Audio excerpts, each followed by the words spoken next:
तपाईसँग अनुभव छैन र डिपार्टमेन्टल स्टोर्समा काम गर्न चाहनुहुन्छ भने हामीले तपाईँलाई जागिर लिएर आएका छौँ। पोखरा पृथ्वी चोकमा रहेको एउटा डिपार्टमेन्टल स्टोर्सको लागि पसलमा बसेर सामानहरू मिलाएर राख्ने अनि ग्राहकहरू आउँदा यो ठाउँमा छ भनेर देखाएर दिनको लागि सेल्स गर्लको रूपमा काम गर्न गर्ल चाहिएको छ।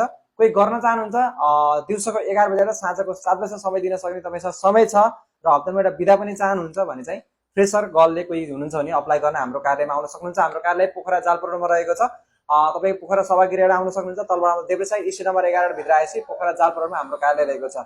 र यो बाहेक अन्य धेरै जागिरहरू तपाईँलाई खोज्न बुझ्न मन छ, अब कहाँ कस्तो जागिरहरू खुलेको छ, अब यो बाहेक अन्य ठाउँहरूको लागि भने चाहिँ पोखराको विभिन्न ठाउँहरूमा हाम्रो वेबसाइट जुन तपाईँले डिस्प्लेमा देखिरहनु भएको छ त्यसरी नै सर्च गर्न सक्नुहुन्छ। गुगल ब्राउजरमा गएर pokharajob.com.np यो नाम सर्च गरेपछि तपाईँहरूले हाम्रो त्यो वेबसाइटको होम पेज आउनुहुन्छ। त्यहाँ गएर क्लिक गरेपछि तपाईँलाई आवश्यक जानकारीहरू धेरै पाउनुहुन्छ। अब तपाईँलाई कुन क्याटेगोरीमा जागिर चाहिएको छ, होटलमा, रेस्टुरेन्टमा अथवा चाहिँ घरमा अथवा चाहिँ तपाईँको कुनै अफिसहरूमा, अकाउन्टमा, रिसेप्सनमा के जागिर चाहिएको छ त्यो सर्च मात्रै गर्नुभयो भने त्यहाँ आउँछ अनि आफूलाई छनौट गर्न सक्नुहुन्छ।